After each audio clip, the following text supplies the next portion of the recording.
Et aujourd'hui, nous allons parler sur les finalités des fiançailles. Je dis ceci hier. La déclaration doit être acceptée, c'est-à-dire la personne à qui l'on s'adresse doit consentir. Vous tendez la main à une sœur, la sœur consent. Elle doit consentir pour dire que non, oui, j'accepte cette relation. Il faut qu'il y ait une déclaration. Il faut que la sœur se manifeste. Alors, sur ce point-là, j'ai eu aussi à vous parler de deux écoles. Ces deux écoles vers ce que la première école dit que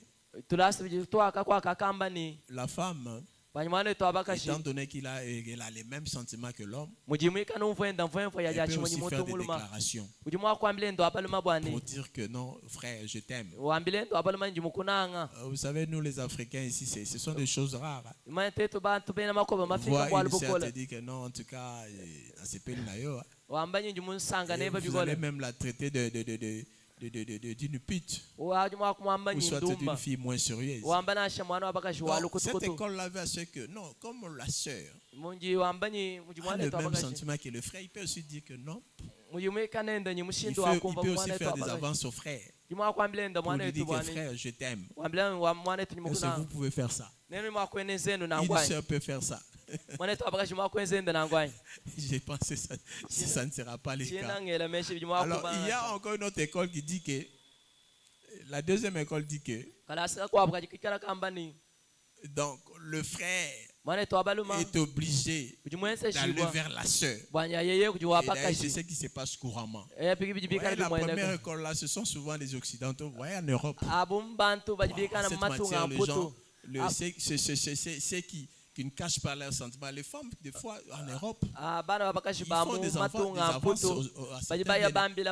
certains hommes. Hein. Ils expriment vraiment, ils disent que non. Alors,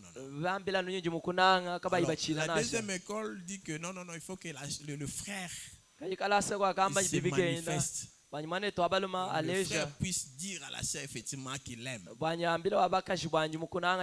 Alors, comme des fois nos sœurs ont du mal à pouvoir nous faire des avances, mais vous allez vous rendre compte, même le sœur aussi peut nous aider aussi. Par certaines attitudes. Osepela na frère moko boye. Comme courage à Rolinga été. Osale bavance. De par même certaines attitudes qui va permettre à ce que le frère comprenne. Lorsque le frère te regarde comme ça, il dit apparemment comme si cette sœur, non. Alors maintenant, il faut que le frère ait ce courage de pouvoir se prononcer. La sœur ne peut pas le faire. La sœur, vous voyez, c'est certains gestes là. Alors, il faut comprendre, il faut que le frère comprenne. Il faut que le frère soit animé vraiment du Saint-Esprit pour comprendre que non, cette sœur, effectivement, elle-même. Alors, il faut éviter parce que vous pouvez peut-être profiter de sa gentillesse. Au côté de ces petits poteaux.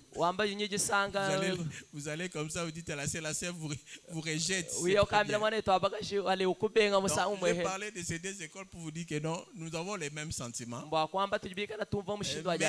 Mais et souvent, ce sont de bien-aimés. Le frère qui font souvent, comme chez nous ici, en Afrique, et surtout au Congo ici, et surtout au Kassai ici. Vous voyez une sœur faire des avances à un frère. On va la taxer de tout mot. Avec nos coutumes du Kassai ici. On risque de taxer la sœur.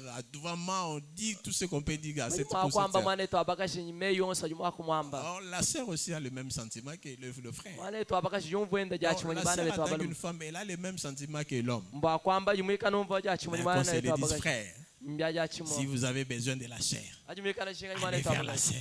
Prenez ce courage de dire à la sœur, je t'aime. Je vais assez que nous puissions, les jours à venir, je vais te dire, vraiment, je t'approche pour que tu deviennes ma fiancée. Et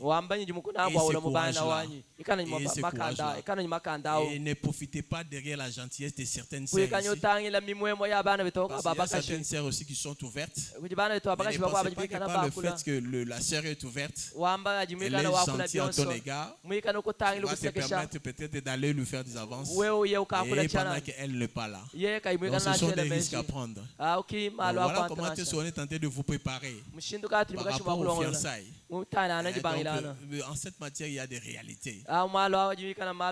Vous y êtes. Est-ce que nous sommes ensemble? Acclame pour le Seigneur. Acclame pour le Seigneur. Alors, aujourd'hui, nous allons prendre notre deuxième point où nous allons parler sur les finalités de fiançailles. Les finalités de fiançailles. Ceux qui ont de carnet peuvent écrire. Alors, il y a deux finalités de fiançailles. Il y en a deux. Oui. Je m'excuse. Je vous en prie. Avant que vous passiez au deuxième point, je voulais que vous puissiez beaucoup plus expliquer sur est-ce que la sœur peut faire des avances aux frères. Merci beaucoup. Merci beaucoup, Papa Calais. Oui. Je pense au moment venu, dont le bien-aimé vont s'exprimer. Je termine l'exposé. Et c'est après les frères et sœurs vont poser des questions. D'accord, merci. Je vais vous répondre là-dessus. Parce qu'aujourd'hui, je m'attends vraiment à plusieurs questions parce que hier, ça avait déjà commencé. Oui, c'est la raison pour laquelle je m'aimerais terminer. Merci. Je termine comme ça, on avance. Merci beaucoup pour la compréhension. Alors, je disais ceci. Le finalité des fiançailles. Il y a, parce que, vous savez, avant que je parle de ce point, Papa Kali, j'essaie un peu de faire le rappel de ce que nous avons dit hier. C'est le rappel de tout ce que nous avons dit hier. Nous avons parlé hier. Nous avons échangé. Et c'est aujourd'hui qu'on commence maintenant avec la suite. C'est un peu ça. Merci beaucoup. Donc, le finalité des fiançailles, il y a deux finalités. Alors, première finalité, c'est aboutir au mariage. Aboutir au mariage. C'est-à-dire, lorsque vous fiancez la sœur, vous êtes en fiançailles, le Dieu bien-aimé, frères et sœurs, vous envisagez pour la finalité de pouvoir aboutir au mariage. Alors, deuxième possibilité, la séparation. On s'est dit, comme je venais de dire, donc on peut toujours rompre à tout moment. Et vous allez voir lorsqu'on va étudier les critères, qu'est-ce qui serait peut-être la base de rompre une relation de fiançailles. Parce que ici, l'esprit du législateur, le législateur nous dit ceci. Il n'y a pas d'obligation de contracter le mariage. Pas d'obligation. Vous sentez que ça ne va pas? Non. Par rapport à certains paramètres, non. Il y a des possibilités, des finalités dans le fiançailles. Soit c'est de pouvoir aboutir au mariage, soit la séparation.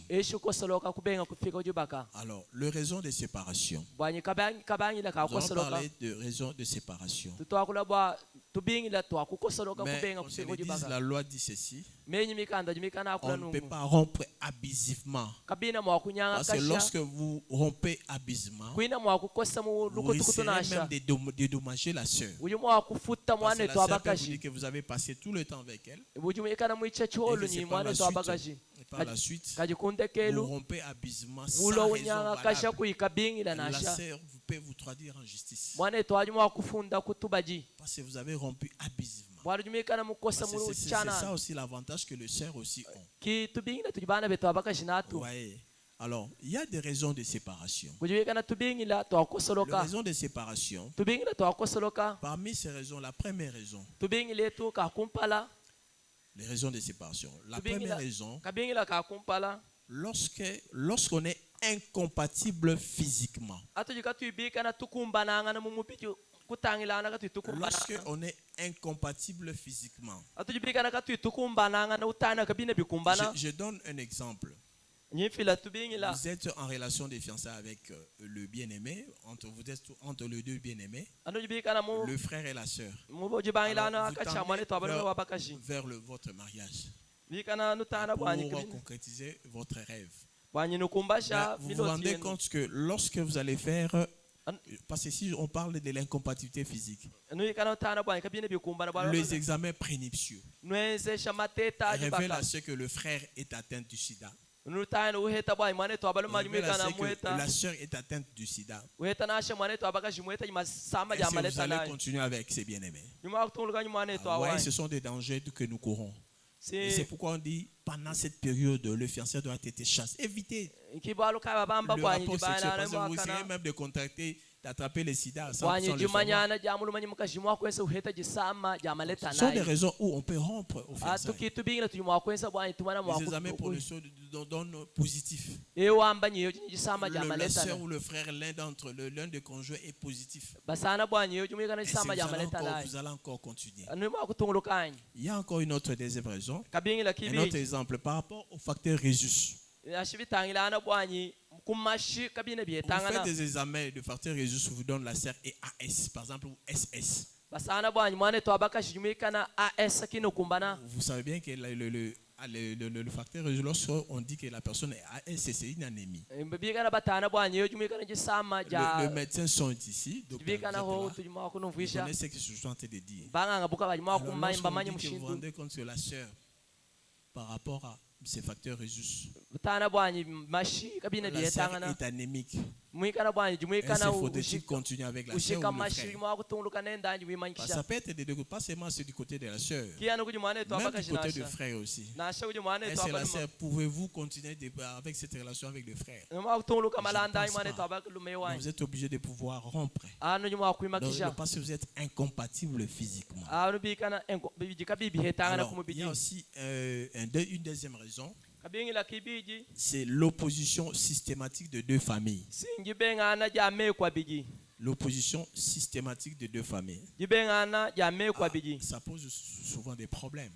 Vous aimez avec la sœur ou avec le frère. Mais lorsque la sœur va dans la famille de frère, le parent de ce frère n'aime pas la sœur. Vice versa, le frère n'est pas aimé dans la famille de la sœur. Ça sera un mariage à problème. Or, nous sommes de Bantous. Lorsque le parent s'oppose à une relation, il faut pas mettre le bouton, c'est-à-dire défier les parents pour dire que non. Mais la parole de Dieu nous dit, l'enfant obéissant à nos parents. C'est ce que la parole nous dit. Vous êtes emporté par le coup de foudre. Mais moi, en tant que parent, lorsque je vois les frères, je dis non, il n'y a pas d'avenir. Je vois que ce frère ici, ce monsieur, si il épouse ma fille, ma fille ne sera pas en paix. Elle ne sera pas en sécurité. Ma fille, même si tu aimes le monsieur, mais pendant que moi, nous, le parent, nous ne sommes pas d'accord. Je vous conseille, bien aimé, il ne faut pas forcer les choses. Parce que même la parole de Dieu nous dit ceci, que les mariages soient honorés par tous. Lorsque cela, nous devons honorer nos parents. Et lorsque nous ne voulons pas honorer nos parents, ils s'opposent à une relation qui jeunisse.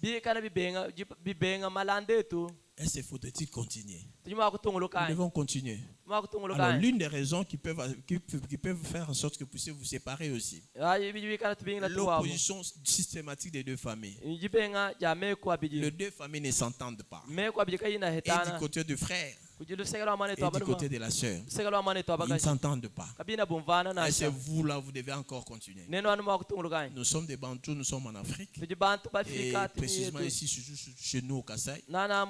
Comme moi, je suis des Nganajika. En tout cas, je dois obéir à mes parents. Je dois dire non, non, non, non, non, non. Comme mes parents ne veulent pas que je puisse prendre la sœur, je dois fléchir. Je peux être emporté par son amour, mais si nos parents voient que non, non, non, ça ne va pas aller, faut-il continuer? Mes frères, c'est un conseil gratuit.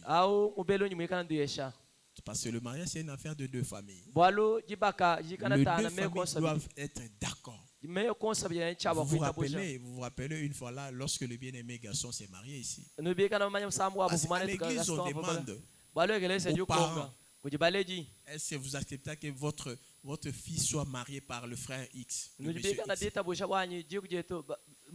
que les parents, les deux côtés doivent donner leur acceptation ou leur accord. Mais lorsque ces derniers s'opposent, s'il y aura mariage, il n'y aura pas mariage. Donc, l'opposition systématique de deux familles peut faire en sorte qu'une position sur vous séparer avec le frère ou avec la sœur. Voilà. Il y a encore une autre raison de séparation. Lorsqu'on n'a pas la même foi chrétienne. On n'a pas la même foi chrétienne. Vous êtes là. Vous n'avez pas la même foi chrétienne avec nos amis de cette histoire de Shekinah ici, de Branham. Mais ça pose des problèmes. Comment expliquer que vous êtes là, vous êtes là, vous êtes chrétienne, vous êtes chrétien, vous allez contracter par exemple le fiançailles avec un musulman. Pensez-vous que dans votre couple vous serez vraiment heureux? Parce que vous n'avez pas la même foi chrétienne. La foi chrétienne dans la vie de couple, ça vraiment, ça compte aussi. Et très indispensable. Je donne l'exemple de moi-même. Vous me voyez ici avec madame, mon épouse. Je viens ici, nous avons la même foi chrétienne. Et on vient avec les enfants ici. Parce que nous avons la même foi chrétienne. Dernièrement, nous avons vécu avec Papa Kali ici. Une sœur de l'église dont sa sœur aime prier, aimerait prier avec nous ici. Mais son mari étant catholique, s'oppose. Il était venu même, vous vous rappelez Papa Kali? Il est venu ici. Et il voulait même faire de double. Moi, je lui ai dit, non, ici, allez, nous sommes à l'église, on ne peut pas faire de double ici. Parce que je risque de vous arrêter. Parce que vous ne pouvez pas doubler l'ordre public à l'église. Je lui ai dit, bien aimé, avec Papa, quand nous lui avons dit, non, laissez-nous le temps de pouvoir nous entretenir avec votre épouse. Pour lui faire voir que si vous vous opposez, et qu'elle sera obligée de pouvoir vous suivre là, vous priez. Le bien-aimé est catholique. Sa femme aimerait prier avec nous. Sa femme vraiment aimerait être avec nous ici. Mais comme son mari s'oppose, ça ne peut pas aller. Ça ne peut pas aller. Donc, parmi les causes de séparation aussi, c'est la même foi chrétienne. Mes soeurs, souvent vous, nos soeurs, vous êtes ici emportés par un amour. Vous allez prendre un néo apostolique et vous l'amenez à l'église. C'est déjà des problèmes. Ça sera déjà un problème. Alors la foi chrétienne, c'est parmi l'une des causes de séparation. Le frère qui vous tend la main, vous vous rendez compte que non, non, non, non, c'est un musulman. Un kimbangiste par exemple. Parce que là, ils adorent des créatures. Alors nous, nous adorons le Créateur. Le Créateur, c'est qui? C'est Jésus. Et ils adorent des créatures de Dieu. Alors, est-ce que notre Jésus, notre Dieu, partage sa gloire avec qui que ce soit? J'ouvre une parenthèse. C'est pour vous dire que notre Dieu ne partage pas sa gloire avec qui que ce soit. Nous nous confessons le nom du Seigneur Jésus comme Seigneur et Sauveur. Point barre. Nous ne parlons pas de Kibangu, nous ne parlons pas de Branham, ça c'est leur foi. Nous ne parlons pas de Mahomet, non, non, non. Ce sont des créatures de Dieu. Alors, nous ne pouvons pas quand même comparer. C'est-à-dire associer le créature et le créateur. Non. Nous ne pouvons pas partager la gloire de notre créateur avec ce créature. Alors, c'est parmi l'une des causes, frère. Vous aimez une soeur et elle n'est pas d'ici, nous n'avons pas la même. Je ne dis pas que tous les bien-aimés doivent se marier avec les frères. Mais non, il y a de différentes églises dont nous avons la même foi chrétienne. Vous pouvez toujours vous marier, mais des fois ça fait du bien lorsqu'on voit un frère de l'église, un bien-aimé un frère de l'église qui s'est marié avec une sœur d'église, ça fait du bien. Mais on ne vous oblige pas. Si vous avez une sœur qui peut aimer, vous avez la même foi chrétienne. Parce que lorsque vous allez épouser cette sœur, vous allez l'amener ici. Est-ce que nous pouvons acclamer pour le Seigneur? Voilà, que Dieu vous bénisse. Nous allons petit à petit à la fin de notre. Alors nous allons parler aujourd'hui maintenant de critères de choix. Voilà. Ça, c'est ça même le sujet de notre conférence de ce jour. Le critère de choix. Deux catégories. Nous avons un critère négociable. Critère négociable. Ça, c'est le premier critère. Et le deuxième critère, c'est les critères non négociables. Est-ce que la sœur Merveille est ici? La sœur Merveille est ici. Parce qu'il y a certains bien-aimés qui m'avaient posé certaines questions. C'est par rapport à ces points que je vais maintenant leur répondre. Dommage, je n'ai pas là. Elle n'est pas là. Le frère Dani, il est là. Ah, voilà. Je vais vous répondre aujourd'hui. Je vais vous répondre aujourd'hui par rapport à votre préoccupation. Non, nous avons des critères de choix. Le premier critère de choix, c'est les critères négociables. Et le deuxième, c'est les critères non négociables. Je donne un exemple d'un critère négociable. Pour ne pas parler de la définition, alors, les critères non négociables, par exemple, chacun parmi nous ici, lorsqu'il veut se marier, il demande qu'il ait une femme jolie. Même la soeur, quand tu dois, un frère l'approche, il voit d'abord. Parce que des fois, les soeurs nous critiquent.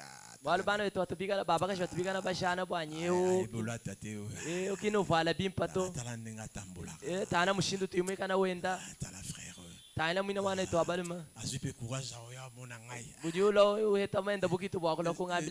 sais que les sœurs disent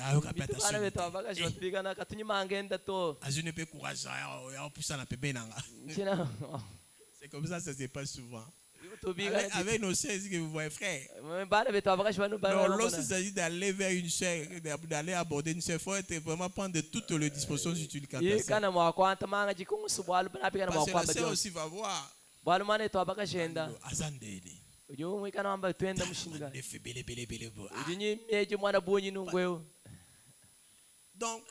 vous allez vous rendre compte que ça compte. Même nous aussi, les frères. Des fois, vous regardez la sœur comme ça. C'est heureux, vraiment.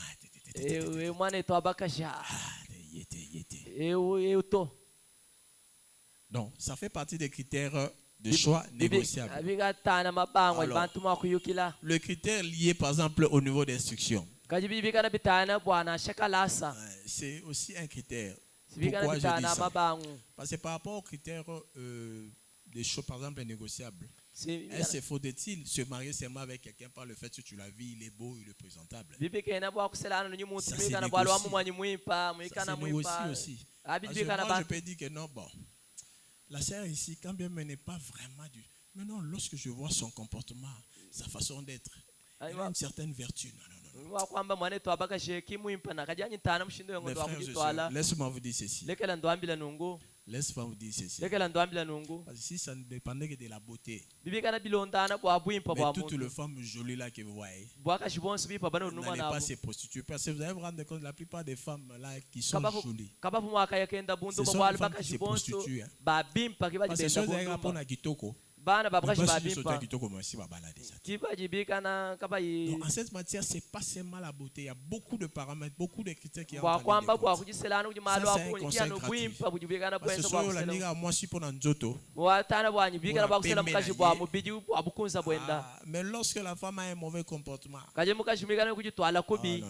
Donc, ce sont des critères négociables. Le niveau d'instruction. Moi, je peux dire que non, bon, moi je suis licencié. Je dois obligatoirement me marier avec une femme licenciée. Je pense que c'est pas ça. Mais on peut voir une sœur, moi étant licencié par exemple, je vois une sœur D6, et qu'il a un bon comportement.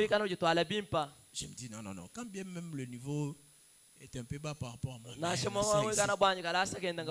m'attire. C'est vice versa aussi. Moi, je connais une de mes cousines, elle est licenciée. Alors, elle s'est mariée avec son mari qui est D6. Des fois, ça crée un certain complexe dans le couple. Mais ce sont des critères négociables. Mais la soeur, ma grande sœur a aimé son mari. Quand bien de fois nous le quittons. Mais Alingi est au sein. Ce sont des critères négociables. Ce sont des critères négociables. Alors, le critère lié. Donc ça dit par rapport au niveau d'instruction, il faut savoir relativiser. Pas obligatoirement parce que moi je suis... Bon, c'est pas seulement si on a un certain niveau, mais quand même avoir quelqu'un aussi qui... Mais vous devez quand même avoir quand même quelqu'un qui a une base. Il ne faudrait pas avoir une lettrée, non, qu'on se le dise. C'est pour dire ce sont des critères négociables. Ce sont des critères négociables. Alors le critère aussi lié à la tribu. Ça pose aussi des problèmes. Parce que nous sommes de Benachiamba. Je dois seulement me marier avec une fille de Benachiamba. Nous sommes de Benakaseki. Je dois se marier avec une fille de Benakaseki. Nous sommes de Mulundu. Ou soit de Chiamba, nous avons seulement me marier avec une fille de Mulundu de Chiamba. C'est parce que nous sommes de Chofa. Je dois aussi me marier avec une fille de Chofa seulement. Parce que nous sommes de Basong et de Lubao. Nous devons seulement nous marier avec des Basong et de Lubao. Nous ne pouvons pas nous marier avec des Basong et de Kabinda. Non. Ce sont des critères négociables. Parce que des fois, ça pose aussi des problèmes. Ça pose aussi des problèmes. Ça pose aussi des problèmes. Donc, ce sont des critères négociables. Moi, je peux être de Benachiamba comme peut-être que je le suis. Mais j'épouse une sœur de Chofa. Et le son, qu'est-ce que ça fait? Qu'est-ce que ça va faire? Ce sont des critères négociables. Donc, alors, le critère lié au niveau aussi de la maturité. Ça pose aussi des problèmes. Vous allez vous rendre compte que Aser Kitoko, vous l'aimez bien, mais immature.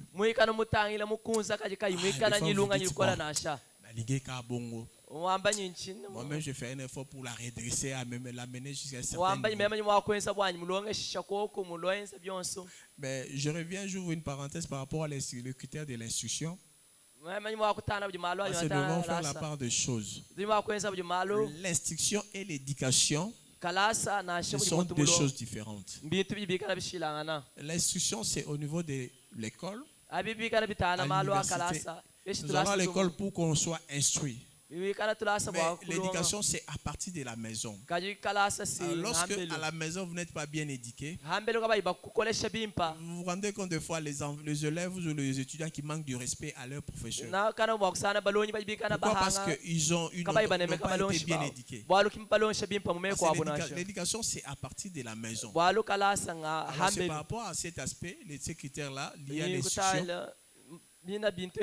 Vous devez aussi vraiment y veiller là-dessus. J'ai parlé des critères par rapport au niveau de la maturité. Ça pose aussi des problèmes. C'est négociable. Quand bien même les niveaux, mais je sais quand même comment je vais faire un travail pour l'amener jusqu'à un certain niveau. Nous avons encore les critères liés aux finances. C'est un problème aussi. Parce qu'il y a des sœurs qui aiment seulement de frères africains.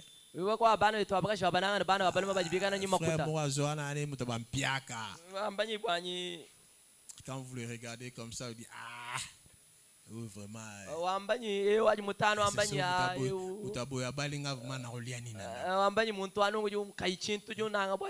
Un piaqueur comme ça. Est-ce que ces frères-là vont rester toujours dans cet état? Non. Donc, on peut aimer. On se dit, bon, aujourd'hui, le bien-aimé n'a rien. Mais comme c'est quelqu'un qui a quand même un certain niveau, je sais que dans l'avenir, si j'opte pour faire route ensemble avec elle, il pourra un jour aussi avoir de moyens. Ce sont des critères négociables. Alors, vous, les sœurs qui êtes ici, vous qui cherchez seulement des frères pour l'argent, aujourd'hui, je vous dis, c'est pour, il faut savoir négocier sur ce point-là. Vous voyez un frère, parce que même le frère aussi. Des fois, certains bien-aimés suivent certaines sœurs.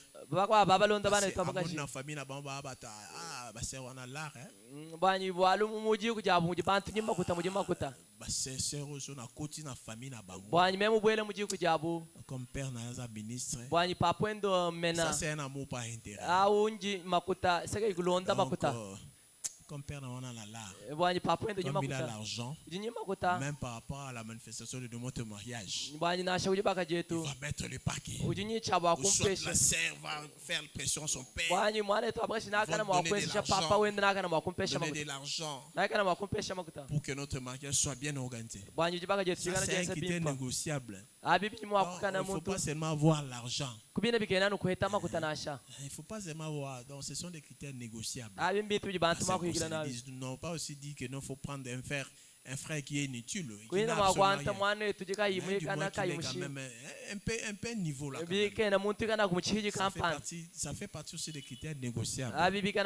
Voilà, nous allons finir avec les critères liés, les critères négociables. Les critères liés, par exemple, aux finances. Nous allons finir avec les critères liés aux finances. Alors, le critère non négociable sont les critères sans lesquels le mariage ne peut pas exister. Non négociables sont les critères sans lesquels le mariage ne peut pas exister. Papa, si mais tu n'aimes pas la sœur, tu n'as pas de l'amour. L'amour. Lorsqu'il n'y a pas d'amour, on ne peut pas y avoir un mariage, on ne peut pas négocier. Soit vous aimez, ou vous n'aimez pas. Non négociable. J'ai évoqué la foi chrétienne. Surtout ça. D'abord, lorsque, par exemple, vous devez contacter, il faut qu'il y ait d'abord de l'amour. Il faut qu'il y ait de l'amour. Quand il n'y a pas de l'amour, il n'y a pas de mariage. Et la foi chrétienne aussi. Vous êtes chrétien, vous allez prendre des musulmans. Non. Ça, c'est non négociable. Dernièrement, une sœur de notre église avait contacté mariage avec un bien-aimé de l'église catholique. Bon, nous étions là, nous sommes allés là-bas. Mais nous avons compris qu'il y aura toujours des problèmes. Parce que quand bien la sœur pour ce frère-là, donc c'est son église catholique ou rien, point barre. Pensez-vous qu'une telle sœur, notre sœur sera vraiment à l'aise dans son foyer? Elle ne sera pas à l'aise. Donc ce sont des critères non négociables. Tu pries de l'autre côté. Moi, je prie de l'autre, non pas de la même foi chrétienne. J'ouvre une parenthèse avec nos sœurs. Des fois, vous vous laissez emporter par le sentiment, par le coup de foudre. Vous vous dites des fois, ngala sina lingi frère nanga azala catholique azala musulman ceux qui n'église pas boina bango parce que des fois les sœurs nous défient aussi, hein? Parce que lorsque la sœur aime, vous le sœur, lorsque vous aimez des fois, même le parent, vous en foutez de l'eau. Même les aînés, l'église, ça ne nous dit absolument rien. Mais lorsque les conséquences vont arriver, c'est après vous allez vous rendre compte que non, j'avais opté pour le mauvais choix. J'insiste là-dessus, frère, sœur. En tout cas, sur ce point, j'insiste. La foi chrétienne. Un frère qui vous tend la main, vous qui êtes la sœur, et vous sentez que non. C'est-à-dire le frère ici vient seulement, mais quand vous vivez avec le sœur, avec le frère, vous sentez qu'il n'y a pas d'amour. C'est non négociable. Rompez. Allez. Est-ce que vous y êtes? Nous y sommes. Nous sommes presque à la fin. Nous sommes presque à la fin. Je vais faire une illustration du pasteur Roland Dallot. Vous savez, le pasteur Roland Dallot, une fois là, je suivais ses prédications. Il a dit ceci: si tu te maries bien, tu seras un bon adorateur. Si tu te maries mal, tu deviendras un grand intercesseur. Ça dit beaucoup, hein? Si tu te maries bien, tu seras un bon adorateur. Mais si tu te maries mal, tu seras un grand intercesseur. Lorsqu'on opte pour un mauvais choix, vous allez commencer seulement, non, je pars gêner. Mobile a changé. Mobile mobimba. Amelaka masanga. Mobile mobimba. Abetaka ko intercéder. Moi seul, bandana balaye. Vous commencez à intercéder pour ça. Il ne sait même pas recevoir tes membres de famille. Elle s'en fout de tout. Vous commencez à intercéder. Intercesseur. Et des fois vous dites Nzambe ni netindera na bala mwana mwasi. Nzambe ni netindera na bala mwana mobali. Papa banda ko lobanga na banda ko kati. Il n'est pas encore tard, bien aimé. Il n'est pas encore tard. Lorsque vous vous mariez très bien, vous serez un bon adorateur. Lorsque vous vous mariez très mal, vous serez des bons intercesseurs et des grands intercesseurs. Alors, comme conseil, en cette matière, il faut avoir la même foi chrétienne pour éviter des pires dans la vie du couple. Alors pour conclure, il y a dans la vie des critères passagers et des critères non passagers, des critères négociables et des critères non négociables. Alors le vrai critère, en tant que chrétien, c'est l'amour. Parce que lorsqu'on aime, on supporte. Parce que même la parole de Dieu, parce que Dieu lui-même, c'est par son amour. Parce que s'il n'avait pas de l'amour, il n'allait pas donner son fils Jésus. Parce que rien que de par cet amour, il avait donné son fils Jésus. En fait, quiconque croit en lui ne périsse point, mais qu'il ait la vie éternelle. Ça, c'est Jean 3,16. Ayez de l'amour. En cette matière, il faut qu'il y ait de l'amour. Il faut avoir de l'amour. Que Dieu bénisse cette conférence. Que Dieu vous bénisse. Que Dieu vous bénisse. Que Dieu vous bénisse. Est-ce que nous pouvons encore bien acclamer pour la gloire du Seigneur?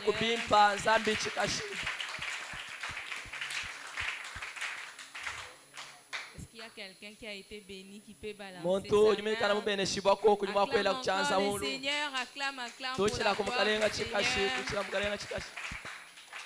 Nous avons tous été bénis et j'espère que nous avons des questions que nous nous posons encore.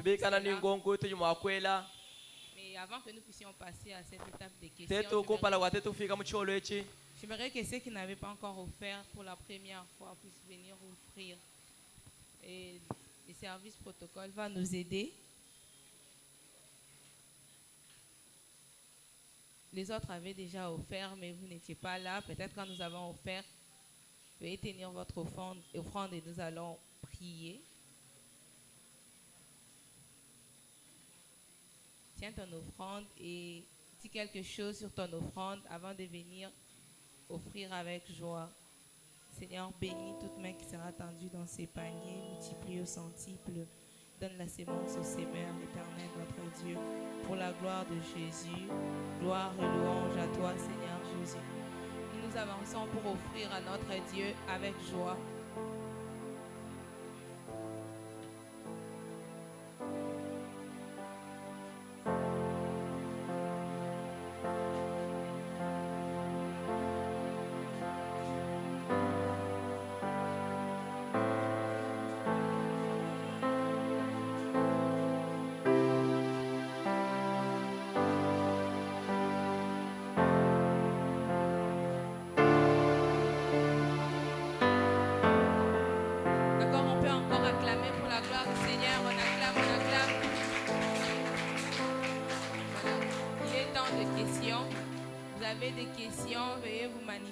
Et nous allons vous donner la parole.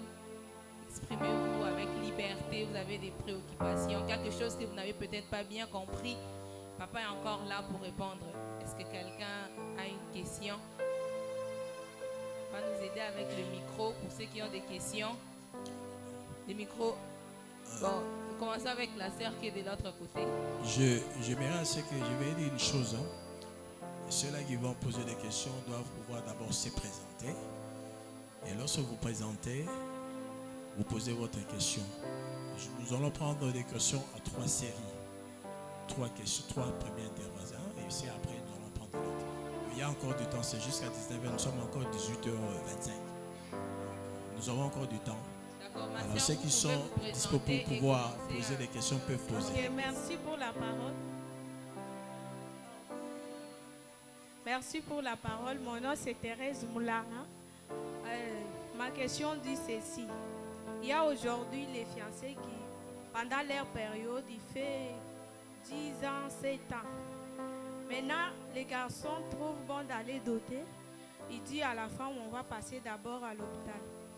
Maintenant, quand ils passent à l'hôpital, on les examine. On trouve que les fiancés ont le sang plus et aussi la fiancée a le sang moins. Maintenant, en ces cas-là, qu'est-ce qu'on fait? Qu'est-ce qu'on peut faire? Parce que c'est interdit de se marier comme ça. Qu'est-ce qu'on peut faire? C'est un peu ça ma question. Il y a une deuxième personne de l'autre côté. Oui, c'est 3 personnes. On prend d'abord la deuxième personne.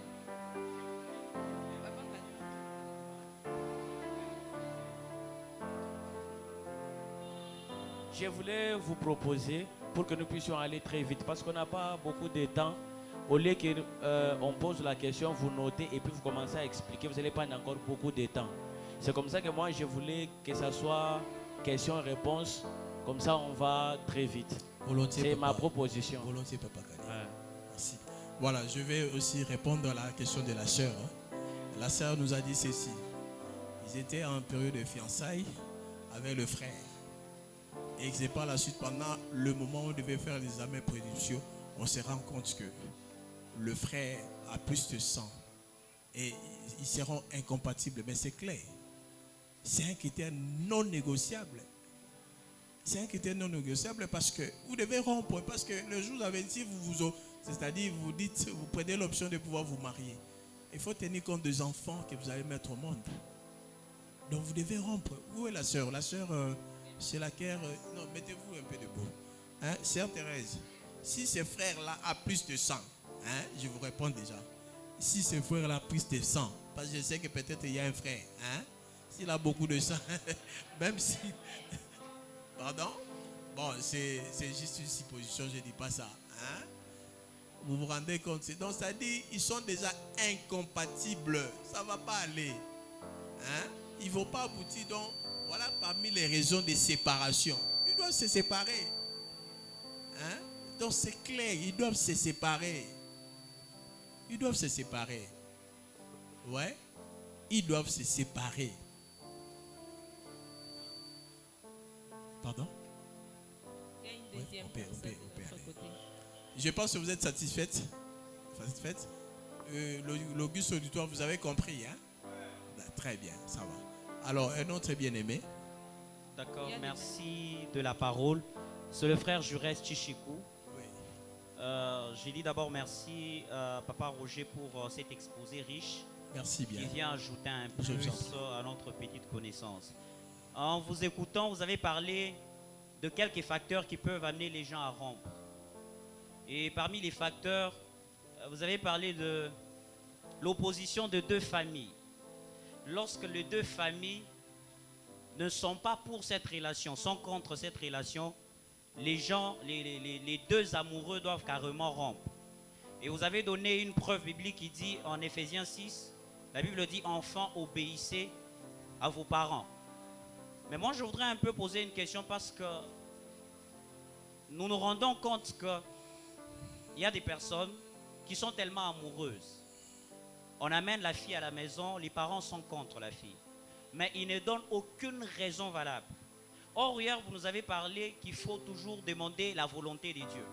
Dieu vous a réellement dit que c'est elle, la femme ou l'homme de votre destinée. Quand vous arrivez à la maison, les parents carrément s'opposent à ces choix. Alors, nous nous retrouvons dans un dilemme. Allons-nous faire confiance à ce que Dieu nous a dit ou allons-nous obéir à nos parents? Merci. Ah, ça c'est vraiment une question pertinente. Mais je vais aussi vous dire une chose, frère. Pensez-vous que si Dieu vous a vraiment dit que c'est cette sœur-là, les parents peuvent s'opposer? Certainement. Ce qui vient de foi de Dieu est toujours combattu. Non. Vous savez, notre Dieu est juste. Notre Dieu est juste. Parce que si Dieu est derrière une relation, je ne pense même pas que les parents vont s'opposer sur cette relation. Là, mon frère, en tout cas, c'est ce que j'aimerais vous dire. Si réellement le Seigneur vous a dit que c'est cette sœur-là, même les parents seront convaincus. Ça, il faut que je te le dise. Parce que notre Dieu, il n'est pas un Dieu où il accepte ici, il refuse là-bas. Non. S'il accepte, il accepte. S'il refuse, il refuse. C'est-à-dire quoi? J'aimerais aussi ouvrir une parenthèse. Des fois, nous vivons certaines réalités dans nos familles où vous sentez mal, le parent s'oppose farouchement. Mais prenez le temps de pouvoir... Vous savez, moi, j'ai vécu et quand j'étais à Kinshasa, là où je louais, mon bailleur, un de ses enfants voulait se marier. Parce que lui, il était Yansi. Sa femme, la soeur qui devait m'épouser était du Congo central. De Bandundu et Bas-Congo. Ou le Congo central. Et qu'est-ce que le fils de mon bailleur avait fait? Il était venu me voir. Comme j'étais en bon terme avec son papa, il est venu me voir et me dit, viens, en tout cas, beaucoup coopérera très bien. Vous êtes en bon terme avec papa. Je viens vous voir. Voilà, j'aime la soeur. J'aime vraiment la soeur ici. Mais apparemment, la seule personne qui peut passer, la maman s'était opposée farouchement. Mais la seule personne, si vous allez vous le convaincre, c'est cette personne-là qui va faire en sorte que ce mariage puisse être béni. Je suis allé voir mon bailleur. Je lui ai dit, vous savez ce que j'avais fait? J'ai pris les dispositions de l'article 334 ici. Je lui ai dit ceci. Tout Congolais a le droit de se marier avec la personne de son choix. Quand je lui ai dit ça, comme c'est un papa qui m'aimait beaucoup, il m'a dit, parce que c'était un psychologue, il m'a dit, Roger, mais vous aussi avec vos histoires de droit ici. J'ai pris le temps de pouvoir échanger avec papa. Heureusement, il est déjà décédé, ce papa-là. J'ai pris le temps d'échanger avec lui. J'ai dit, bon, papa, si réellement que votre fils se rend compte que c'est la soeur, avec cette soeur qu'il peut faire autant ensemble, moi je pense qu'il n'y a pas de convénient. Moi je suis venu vous voir en tant que papa. Je ne viens pas vous imposer ou soit vous dicter pour vous dire que non. Et que votre fils doit obligatoirement se marier avec la soeur. Mais si je viens vous voir parce que votre fils est venu me voir et m'a dit, en tout cas j'aime bien la soeur. Parce que vous devez aussi voir comment c'est. Si les parents s'opposent, prenez le temps de pouvoir même voir des gens, des sages, qui peuvent aller même. Parce que moi, lorsque j'avais vu ses papas, je l'ai convaincu. Il a dit, ah, j'aime beaucoup ta façon de raisonner. C'est ce qu'il m'avait dit. Et il était d'avis avec moi. Il est allé dire à sa femme, laissez Sili se marier avec sa femme. Et c'est tout le monde qui était derrière. Vous savez, dans nos familles, lorsque le numéro 1 dit oui, c'est fini. Et aujourd'hui, nous disons, non, de ce couple-là, ils ont 3 enfants déjà. Ils se sont mariés. Lorsque vous vous rendez compte dans un couple où le parent s'oppose farouchement, dans une relation où les parents s'opposent farouchement, faites en sorte que, parce que ce que vous venez de dire là, non, le Seigneur vous a convaincu sur la sœur. Si le Seigneur vous convainc que c'est bien cette sœur-là, et c'est même le Dieu là, le Seigneur que nous prions, il va aussi convaincre le parent, c'est qu'il puisse accepter. Hein, frère Giresse? Alors si vous estimez que ça persiste, les parents sont sceptiques, ils s'opposent farouchement, allez voir des sages. Parce qu'il y a des gens, lorsqu'ils viennent voir quelqu'un, rien que de par sa notoriété, de par sa façon d'être, de par sa personnalité, il échange, il peut dire non. En tout cas, cette façon, ma soeur, tu pars déjà, mais c'est très intéressant. Vous partez déjà pourquoi? Que Dieu vous bénisse. Donc je disais ceci, dans une relation où vous sentez vraiment qu'il y a d'opposition, prenez le temps. Si vous tenez pour la soeur ou le frère, la soeur, si vous voulez effectivement que ce frère puisse vraiment vous épouser, prenez, si les parents s'opposent, mais il y a de voix, vous pouvez utiliser même les hommes de Dieu, ils peuvent voir le parent, ils peuvent toujours voir. Donc voilà un peu, c'est de cette façon-là qu'on peut gérer la chose. Mais il ne faudrait pas défier les parents. Parce que lorsqu'on défie les parents, vous vous dites, bon, mais une telle femme, une telle soeur, vous allez au mariage, vous allez vous rendre compte que la soeur ne conçoit pas. Parce que nous sommes des Bantous. Parce que vous n'avez pas voulu obéir à ce que les parents. Bon, vous êtes opposés farouchement aux parents. Donc vous avez défié les parents. Ce n'est pas bien. Il y a beaucoup de paramètres qui viennent. Vous allez par exemple avec la soeur à la maison. Et c'est cette soeur-là que hier vous avez vraiment aimé. Vous vous dites non, sans elle je ne peux pas vivre. Mais c'est cette même soeur-là qui à la maison a commencé à vous compliquer l'existence. Et vous allez encore voir les parents pour dire, ah, moi soeur, ils vont vous dire quoi? Mais tu es ça qui est nini. Qu'est-ce que nous ne t'avons pas dit? Mais tu nous as contraints et tu nous as défiés, tu as pris la soeur. Donc ce que nous devons éviter en cette matière, il faut que les deux familles se mettent d'accord. Il faut que les deux familles s'entendent. Si vous sentez qu'il y a une résistance de part et d'autre, cherchez d'autres voies pour voir comment on peut convaincre le parent. Voilà un peu ce que moi je peux vous dire. Merci. Je crois que vous avez bien terminé parce que je voulais demander par rapport au mariage à la question du frère Giresse. Alors que j'aime ma fiancée et les parents s'opposent. Mais parmi les voies qu'il faut suivre, il y en a ce que papa a cité, mais il y a aussi les voies de... il faut d'abord écouter pourquoi les parents refusent cette relation. Écoutez d'abord pourquoi ils refusent. Et deuxièmement, posez-vous des questions. Est-ce que la personne elle est chrétienne? Parce que je crois que parmi les critères non négociables, on ne peut pas se marier à quelqu'un qui n'est pas chrétien. Si on n'est pas chrétien, on ne peut pas se marier avec la personne, même si vous vous aimez. Parce que la chrétienté est très très importante dans une relation sérieuse dans la vie.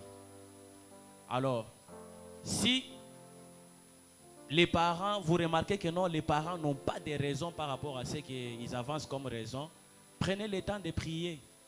Jacques chapitre 1er, le verset 5, nous inspire pour prier.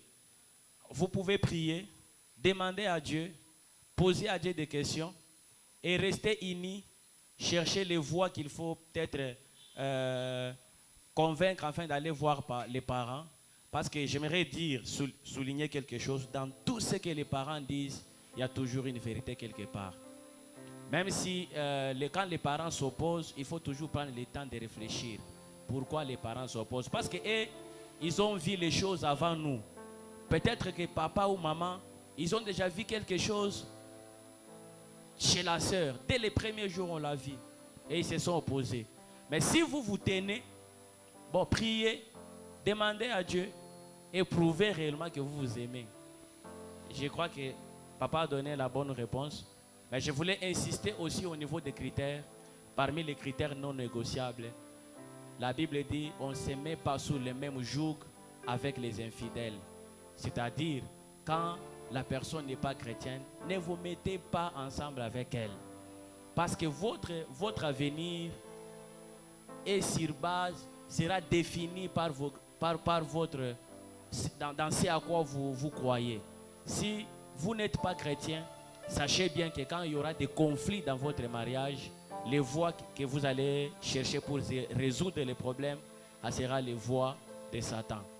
Mais quand vous mettez ensemble avec un chrétien, quand c'est difficile au travail, tu rentres à la maison, elle va te dire prions, ça va marcher.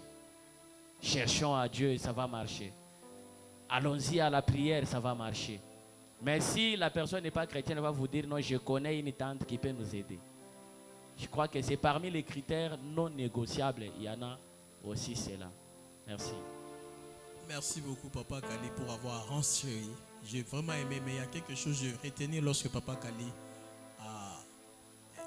est intervenu. Il a dit, dans tout ce que le parent dise, il y a toujours une vérité quelque part. Donc, le parent ne s'oppose pas parce qu'il se réveille un beau matin et commence à s'opposer. Donc, il voit déjà quelque chose. Et ils disent à la longue, peut-être avec les relations, la relation ici de notre fils avec cette soeur ici, ça ne va pas aller. Donc, ils ont toujours une vérité quelque part. Mais si le Seigneur vraiment, le frère, la soeur, vous y tenez, prenez le temps de pouvoir prier comme Papa Kali venait de dire. Merci bien. Je pense qu'on peut continuer avec la question. Merci pour la question. C'est une question qu'on a toujours posée. Il y a des frères ou des sœurs qui disent que avant d'entrer au mariage, il faut essayer. Quel conseil pouviez-vous donner à ces frères qui disent avant de payer l'habit, il faut essayer de porter? Quel conseil pouvez-vous donner à ces fiancés-là qui se disent je ne peux pas entrer dans une voiture sans toutefois essayer, il faut que j'essaye? Oui. Président, je ne sais pas si toi tu veux essayer. Oui, conseil de l'église, non? Et puis papa, je ne comprends pas. Et puis on acclame. C'est-à-dire, la femme, ce n'est pas l'habit. Tu achètes au marché et puis tu veux essayer. Non. Hein? Ça. Et puis quand on pose la question, non. Vous acclamez. Vous acclamez quoi? Ou alors peut-être le président vous a dit, et il veut déjà essayer. Ah voilà, vous avez déjà la réponse. Nous sommes des chrétiens. Le fiancé doit être chaste. Le fiancé doit être chaste. C'est pas mieux le caractère ici. Maman, ma soeur. Mais vous voulez déjà commencer les choses. Mais si le frère est atteint, ou la soeur est atteinte, quelle serait la suite? Et c'est parce que là, c'est comme ça que vous voulez essayer. Président, vous voulez essayer comme ça. Aussi longtemps, vous n'avez jamais fait les examens prénuptiaux avec la soeur.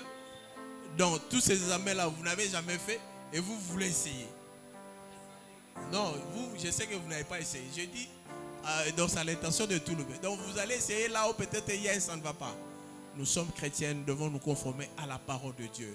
Parmi les caractéristiques des fiancés, les fiancés doivent être chastes. Évitons de pouvoir consommer avant le mariage. Évitons de pouvoir conjuguer des rapports sexuels avant le mariage parce que ça a des conséquences.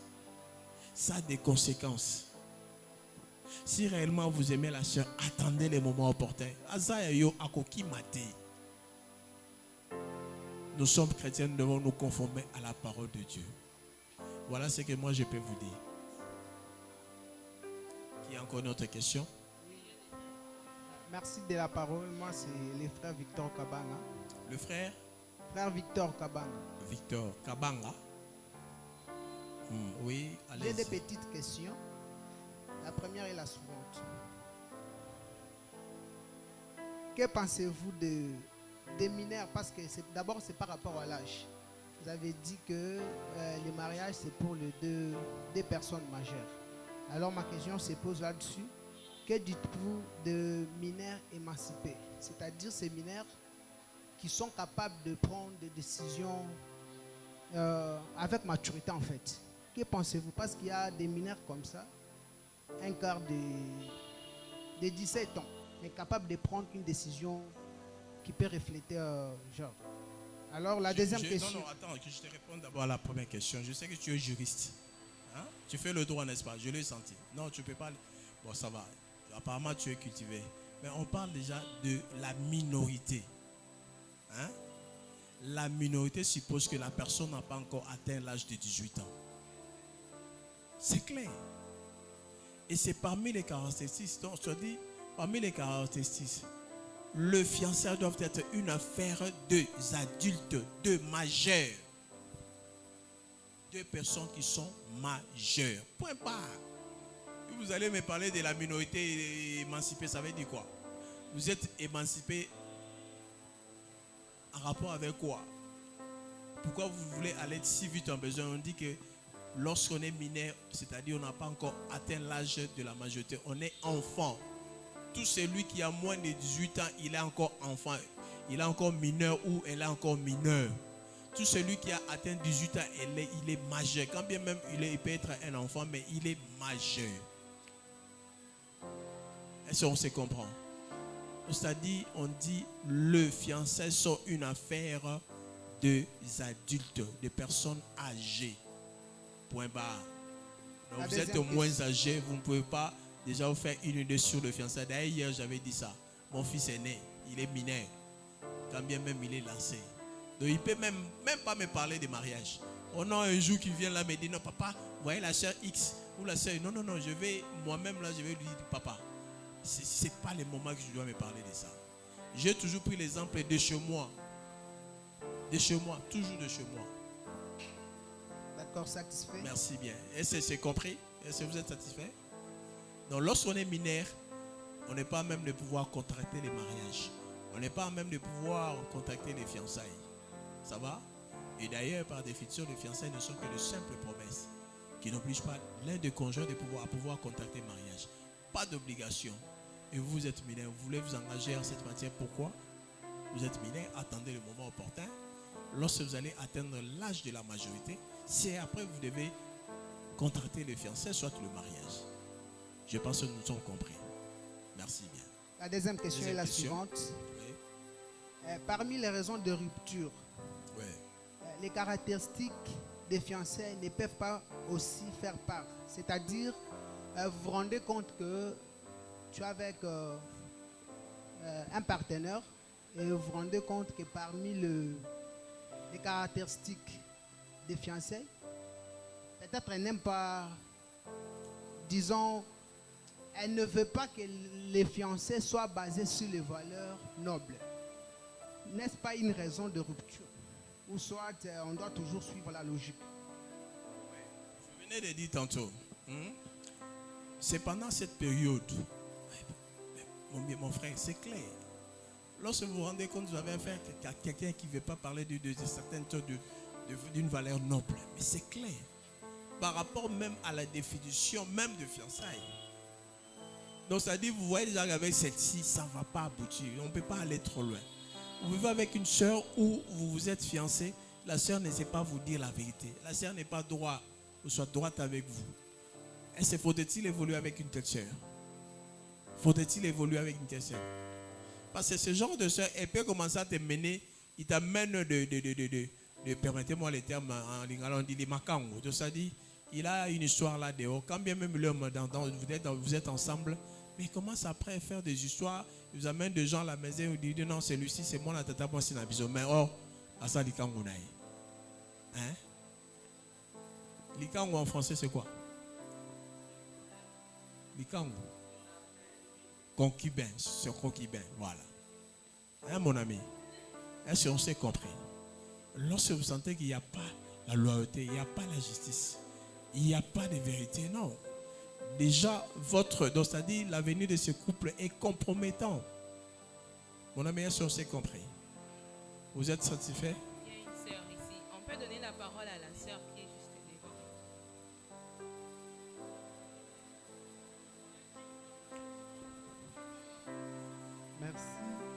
Merci beaucoup, Papa Roger, de votre exposé. Merci aussi de m'avoir accordé la parole. J'ai 2 questions. La première, quelles sont les plus grandes pressions, que ce soit sociales ou familiales, que subissent les personnes non mariées?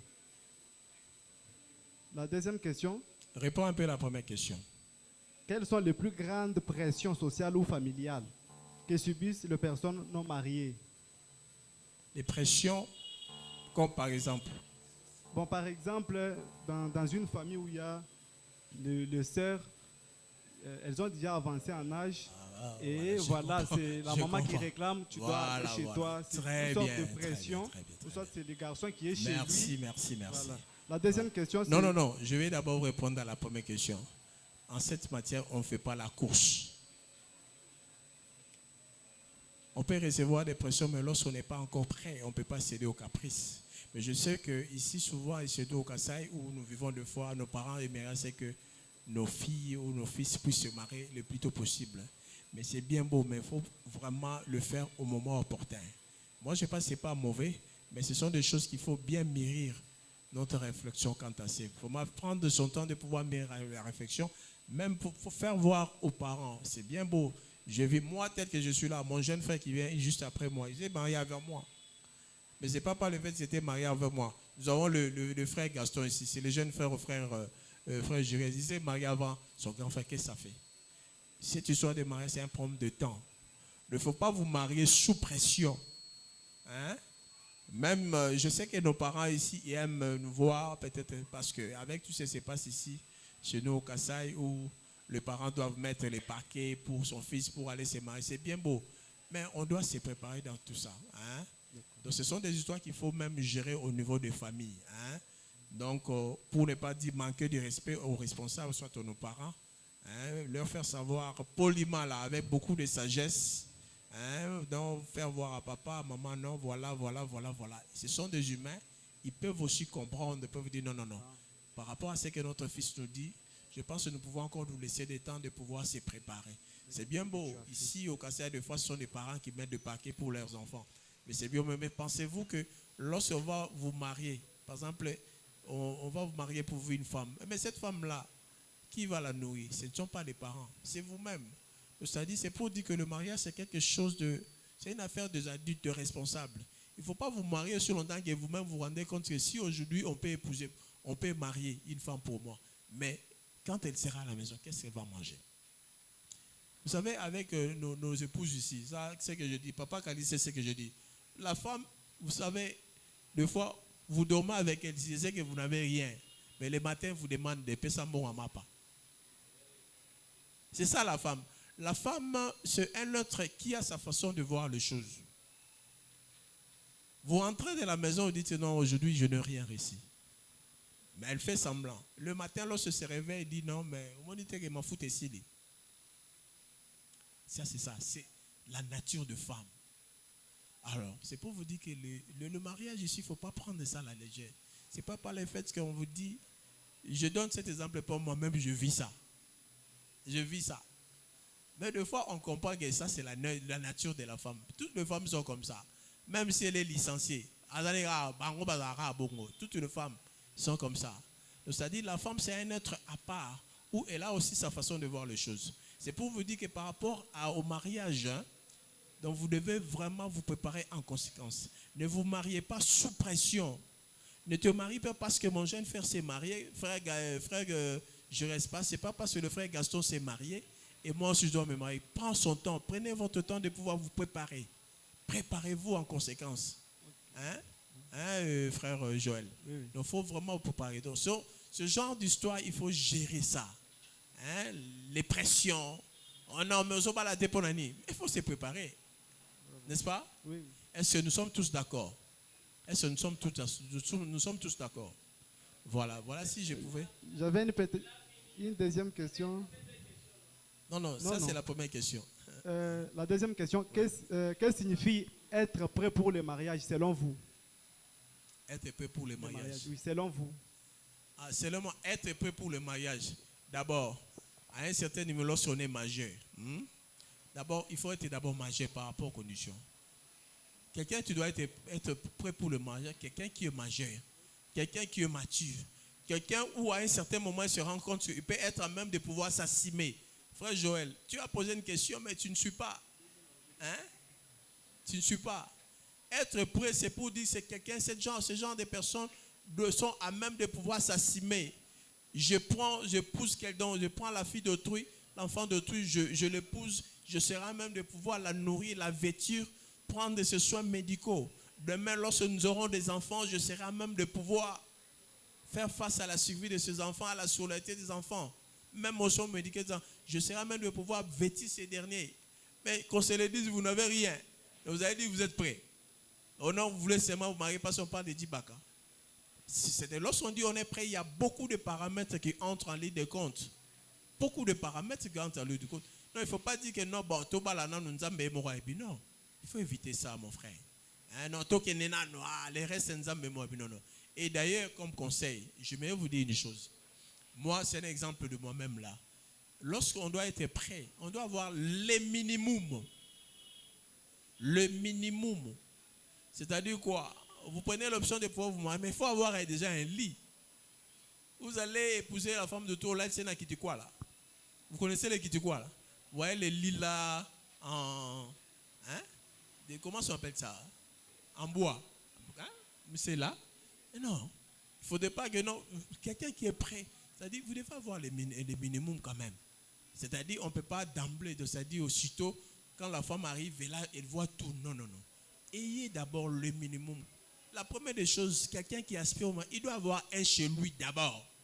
Vous êtes chez vos parents là-bas, vous aspirez au mariage. Pendant que vous êtes encore chez vous. Vous êtes chez vous là-bas, vous-même là, vous n'avez même pas encore un lit. Et la femme, quand vous allez prendre des vagues de dormir à même le sol, le matin, lorsqu'elle va se réveiller, elle sera même de pouvoir vous approvisionner parce que chaque jour, elle doit manger. Pendant que vous êtes encore à deux. Et demain, si vous avez maintenant des enfants, ces enfants doivent aussi savoir que notre papa est là, il peut être à même de pouvoir. Il ne faut pas dire, vous vous mariez, c'est par la suite, vous allez commencer à quémander. Non, allez voir un frère, non, moi, si donc, en tout cas, ça, c'est pas une vie. Hein, frère Joël, donc il faut être prêt parce que, apparemment, votre question là, pour vous, là, le prêt là dit que non, tel que je suis là, je peux dire, mais papa Roger me dit prêt par rapport à quoi? Donc, c'est-à-dire, lorsqu'on doit être prêt, on doit avoir le minimum. On doit avoir un petit travail. Hein? On doit quand même avoir un petit travail qui vous rémunère quelque chose à la fin du mois. Parce qu'avec ce que vous avez, vous aurez là-bas, ça peut vous permettre de pouvoir planifier. Payer le loyer, mettre la provision à la maison, scolariser des enfants, épargner. Si vous pouvez encore épargner, faire, projeter, avoir des projets. Hein, frère Joël, c'est ça être prêt. Être prêt n'est pas dire que non, tu n'as rien. Tu te réveilles le matin, moi je te dis, je vais me marier. Mais non, ça ne se passe pas comme ça. Je ne sais pas si nous sommes entendus. Papa Kali, je ne sais pas par rapport à cette façon de voir les choses. Tout ce que je viens de dire là, si vous avez quand même un mot à dire par rapport à ça, être prêt, parce que le frère insiste. Bon, je crois que ce que papa a dit là, c'est vrai. Mais ce qui est sûr, c'est que on n'aura pas tout ce qu'il faut pour que vous puissiez vous marier. Ça, c'est vrai. On n'aura pas tout. Mais le minimum, il faut en avoir. Les lits, vous savez, on a laissé ça avec les temps. Chez nous, à la borne Bakwadjan là-bas, quand quelqu'un veut se marier, on m'a envoyé pour que j'aille voir là où la femme va dormir. Donc, c'est-à-dire, l'homme veut faire le mariage, il fait les enseignements des mariages, il termine. Avant de dire les jours du mariage, on m'a envoyé pour aller voir d'abord sa maison, et puis je devais voir là où la femme va dormir. Vous voyez? Et quand on voit là où la femme va dormir, c'est alors que nous venons pour dire, ok pasteur, je crois qu'il manque ça, il manque ça, il a quand même les lits. Les lits, c'est le principal. Parce qu'il y en a, ils se marient, mais ils ne savent pas là où la femme va dormir. L'autre fois, j'avais donné l'exemple ici. Quand moi je me suis marié, j'étais dans une maison de 2 pièces. De 2 pièces, mais quand tu entres dans la maison, il y avait quand même les lits, il y en avait. Je savais quand même là où ma femme devrait dormir. Mais je n'avais acheté les assiettes. Je n'avais aucune assiette. Vous voyez un peu, je n'avais aucune assiette chez moi quand je me suis marié. Donc, le premier assiette qu'on a eu, c'est ce qu'on nous avait donné au mariage. Il ne faut pas faire comme ça. Hein. Mais moi, je n'étais pas fort parce que j'étais chez nous, j'ai quitté chez nous que les jours du mariage. Bien que ça faisait 3 mois que je louais une maison, mais je ne dormais pas là. Je pouvais faire 2 semaines, je ne passe pas là-bas. Et je ne rêvais pas acheter les choses, amener ça là-bas. Mais j'avais quand même les lits. Je savais quand même là où ma femme va dormir. Je crois que c'est le principal qu'on peut faire. Et puis le reste, vous pouvez bâtir ensemble. Et il n'y a pas la bonne chose comme quand vous bâtissez ensemble. Quand vous bâtissez ensemble, ça fait du bien. Ce que vous bâtissez ensemble, ça fait que même quand vous vieillissez, vous pouvez dire que tout ce que nous avons eu, on a bâti ensemble. Je crois que c'est ça ma contribution. Merci bien, Papa Calé. Comme on a toujours dit, la charité bien ordonnée commence par soi-même. Est-ce que le frère Mersenne est là? Le frère Mersenne, il est là? Frère, vous avez une question à poser par rapport à tout ce que nous avons dit ici? Sœur Tatiana, vous avez une question à poser? Non. Sœur Elena, elle est où? Elle n'a pas une question à poser. Ça va. Je sais pourquoi je le fais. Je voulais juste savoir si vraiment ils comprennent ce que nous sommes venus faire ici. Et il y a encore d'autres personnes qui ont des questions à poser. Oui, merci beaucoup de la parole. Je réponds au nom de Julia Chiuta. Julia Chiuta. Ma question est basée sur l'opposition des parents, mais pas tous les 2 parents, de la maman en fait. Si peut-être j'amène mon fiancé à la maison, papa l'accepte, lui valide, et maman s'oppose, elle refuse disant « Oh, parce qu'il n'est pas licencié comme moi, je ne vais pas aller. » J'ai fait tout pour convaincre à maman, ça ne va pas toujours. Mais papa a accepté disant « C'est son choix. » Maintenant, à ces cas, c'est parce qu'ils vont me mettre maintenant dans les conflits. À ces temps, je vais obéir maman ou papa. C'est quel critère comme ça qui a suivi? Négociable. Hein, ma soeur? Oui. Et d'ailleurs, dans le foyer, qui est le chef de ménage? C'est papa, non? Si papa donne déjà son accord, c'est déjà l'essentiel. C'est-à-dire, vous ne vous opposez pas à maman. Hein? Mais comme papa est déjà d'avis, c'est déjà bon. C'est déjà bon. Hein? Et le niveau d'instruction sont des critères négociables aussi. Quand vous êtes licencié, votre frère là, il est décidé. Ça, c'est votre choix. On peut négocier. N'est-ce pas ça? Parce que le jour où vous allez vous marier, vous allez dire à ses frères, ah, bah, il peut diplôme, caca. Tu peux étudier. Et vous pouvez toujours, c'est négociable. Hein? Et d'ailleurs, vous avez l'avantage parce que le 2 parents 1 est déjà, et celui qui est d'avis, c'est les numéros 1. C'est clair. Et par rapport au comportement de la maman, vous pouvez toujours voir quels sont les gens qui peuvent venir convaincre maman, faire voir à maman, non, voilà, donner la chance à l'enfant que tu es marié. Hein, il ne faut pas aussi que maman se sente lésée. Ah non, c'est parce que bon, moi, je n'avais pas accepté. Parce qu'un jour, lorsque ça va barder, il va dire, je n'avais pas accepté, c'est votre papa qui avait accepté. Or, ce n'est pas bien. Faites en sorte que vous puissiez chercher des gens qui peuvent faire. Vous-même aussi, vous pouvez prendre le temps. La prière, prenez le temps de pouvoir prier pour maman. Hein? Parce que par rapport à ces 2 parents-là, un est déjà d'accord, c'est déjà, vraiment là, vous êtes déjà dans les bons. Voilà ce que moi je peux vous dire. Je crois que nous sommes arrivés à la fin. Pour d'autres questions, bon, le président peut clôturer. On peut encore acclamer pour la gloire du Seigneur.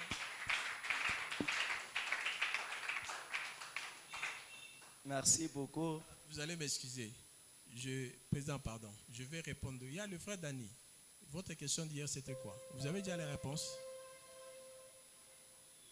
C'était quoi encore? Parce que je vais quand même répondre à cette question. Caractéristique, hein? Ah, vous avez compris, hein? D'accord. Il y a le bien-aimé Jédidia. Non. Merveille qui m'avait posé la question par rapport à l'âge.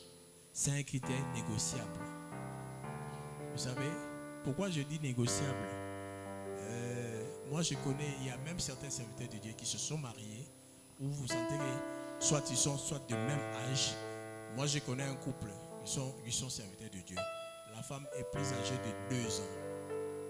2 ans, 3 ans. Et ils sont ensemble. Et c'est un couple exemplaire. Donc c'est un critère négociable. Vous savez pourquoi est-ce qu'on insiste sur l'âge? Parce que des fois, dans le foyer, ça amène ce qu'on appelle les complexes de supériorité, ou soit des complexes d'infériorité. Mais ce sont des choses qu'on peut bannir. Lorsqu'on s'aime, on aime réellement la personne. Et par rapport à ces critères négociables, on va comprendre que c'est normal. Mais peut-être ça peut poser peut-être au niveau de famille où vous sentez que lorsque les familles s'opposent, et là, à ces moments-là, non, là, vous pouvez, mais lorsque vous êtes ensemble et vous estimez que, et surtout de par l'accord des parents, s'ils sont d'avis, vous pouvez évoluer. Mais c'est qu'on évite. Le frère Jedia qui a 24 ans, par exemple, il va prendre une sœur de 50 ans. Là, non, là, ça ne passe pas. C'est-à-dire, on peut encore accepter avoir un peu d'écart d'âge, même de 2 ou 3 ans. Ça peut passer. Soit une année, soit vous êtes de même âge, ça peut passer. Mais j'ai 20 ans, je vais prendre une sœur de 50 ans. Voilà Omega Mario 40. Donc voilà un peu ça. Donc c'est un critère négociable. Mais à la seule différence, il ne faut pas. Oui. Quand quelqu'un accepte d'épouser une femme qui est plus âgée que lui, que l'homme, la première des choses que l'homme doit mettre dans sa tête, c'est qu'avec le temps, qu'il ne soit pas complexé. Pourquoi? Parce que quand tu vas marcher avec la femme, que tu ne sois pas complexé, que les gens ne te regardent pas et puis les regardent déjà, que ça ne te fasse pas honte. Parce que ce qui est mal, c'est que quand tu épouses une femme qui est plus âgée que toi aujourd'hui, parce que vous n'avez pas encore eu les enfants, ça passe. Quand la femme là commence à avoir les enfants, moi et ma femme, on a l'écart, c'est de 6 ans. Mais aujourd'hui, quand on nous regarde, elle est devenue ma grande sœur. Vous voyez, elle vieillit vite. Et moi, regardez, elle est en train de grandir, alors que nous avons qu'un enfant. Vous voyez un peu? C'est-à-dire, regardez seulement comme elle est là. Quand elle aura seulement 5 ou 4 enfants, elle sera comme ma grande sœur. Ça, c'est vrai. Encore. Maintenant, si vous épousez quelqu'un plus âgé de vous, mettez dans votre tête que avec le temps, ça va vous déranger. Oui. Et que si tu seras supporter tout ça, ok, c'est pas un problème. Un autre critère négociable, soit l'homme gros, la femme est mince, c'est négociable. La femme est grasse, l'homme est mince, c'est négociable. Ce ne sont pas des critères où vous devez en faire un problème. Donc ce sont des critères négociables. Il ne faudrait pas qu'on vienne vous dire, mais pourquoi vous avez épousé cette soeur-là, elle est grasse comme ça? Non. Pourquoi vous avez épousé ce frère-là, il est plus élancé, il est plus gros, il est mince comme ça? Non. Ce sont des critères négociables. Pourquoi vous avez aimé ce frère-là qui est chétif comme ça? Pourquoi? Mais je m'excuse, papa, quand vous lisez la Bible, nulle part où la Bible dit que l'homme a épousé une femme plus âgée. Voilà. Et l'homme a épousé la femme plus âgée. Vous allez voir seulement qu'il y avait toujours la différence. Voilà. Il y avait toujours l'équilibre. Maintenant, c'est nous aujourd'hui, avec l'évolution, on s'est dit, bon, ça peut passer, ce n'est pas un problème. Oui, ce n'est pas un problème, mais dans la tête, il faut savoir que le corps de la femme, ça change avec le temps, avec la maternité. La femme vieillit. C'est tout ça. Bon, on me fait déjà les problèmes ici. Oh, non. Merci. En tout cas, Président, je voulais sincèrement vous dire merci. Merci pour votre participation. Vous étiez très nombreux. J'ai aimé. C'est comme ça que nous aurons une église forte. Et j'ai aimé, il y a quelque chose que le Président a dit. Ça, c'est sa dernière conférence. Dernière conférence de non-mariés. Donc, j'estime que l'année prochaine, nous allons déjà bénir le mariage du président ici. Parce que ce jour-là, quand le président va se marier, ça sera vraiment une grande fête. Donc, de ce côté-là, vraiment, je nous encourage. Et soyez prêts, préparez-vous en conséquence. Si vous êtes prêts, comme je venais de dire tantôt, le mariage, c'est une affaire des adultes. Ne prenez pas ça à la légère. Attendez le temps, le moment venu, le moment opportun. Et vous allez vous dire que non, maintenant nous sommes prêts et nous pouvons vous engager sur le fiançailles pour aboutir au mariage. J'ai dit et je vous remercie. Merci. Est-ce qu'on peut encore acclamer?